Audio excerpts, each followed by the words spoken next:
नमस्कार बंधु मालतीर मिनी किचेने स्वागतम।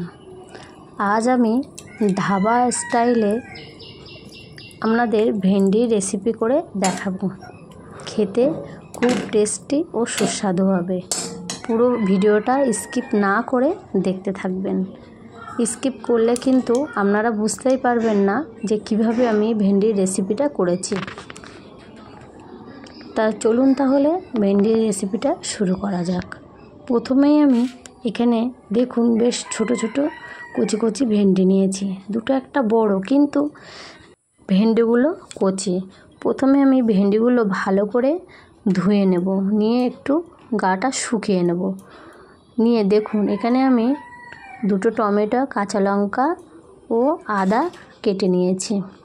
এবার ভেন্ডিগুলো এইভাবে ছুরির সাহায্যে দুই দিক থেকে বেশ কিছুটা করে কেটে বাদ দেব। একে একে সব ভেন্ডিগুলোই এমন করে কেটে নেব। দেখতেই পাচ্ছেন কিভাবে আমি ভেন্ডিগুলো কেটে নিলাম। ভেন্ডির গায়ে কিন্তু একটু জল লেগে থাকলে চলবে না। এবার সামান্য একটু হলুদ ও লবণ দিয়ে মাখিয়ে নেব। সুন্দর করে লবণ হলুদটা ভেন্ডির গায়ে মাখিয়ে নিলাম। মাখিয়ে নেওয়ার পরে এটাকে পাশে রেখে দেব। দিয়ে এবার আমি টমেটো, আদা আর কাঁচা লঙ্কাটা পেস্ট করে নেব। দেখুন এখানে আমি টমেটোগুলো বেশ ভালো করেই পেস্ট করে নিয়েছি। এবার কড়াইতে দিয়ে দেব পরিমাণ মতন তেল। তেলটা একটু বেশি করে দিতে হবে। দিয়ে ভেন্ডিগুলো ভেজে নিতে হবে। তেলটা বেশ ভালোভাবে গরম হয়ে গেলে এখানে আমি একে একে সব ভেন্ডিগুলো তুলে নেব। হ্যাঁ বন্ধুরা, ভেন্ডি ভাজার সময় কিন্তু খুব জোরে জাল দিলে চলবে না। মিডিয়াম টু রেখে কিন্তু ভেন্ডিগুলো ভাজতে হবে।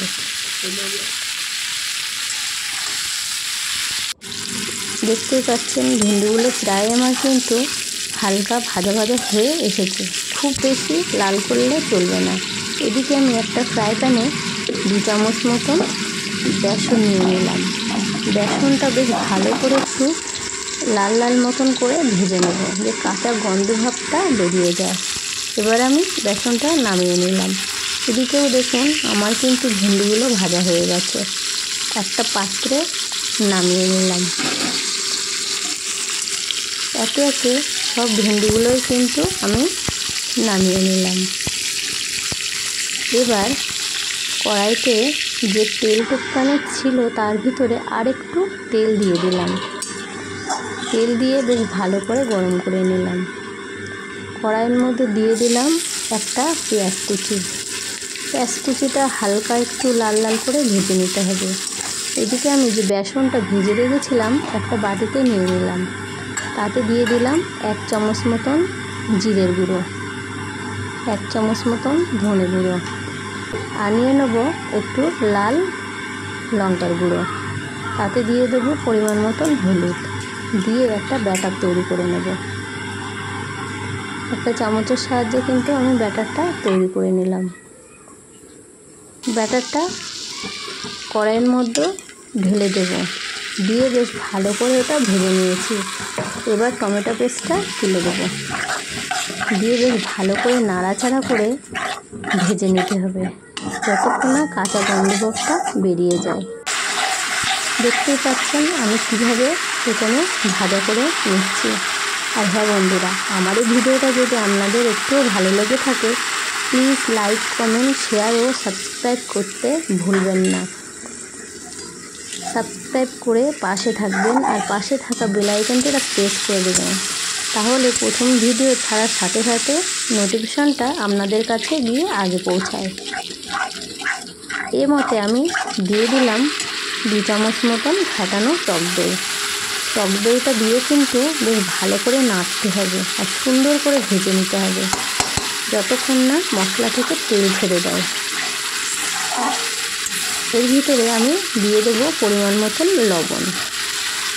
দিয়ে বেশ ভালো করে নাড়াচাড়া করে দিয়ে দেবো এখানে ভেন্ডি ভাজাগুলো।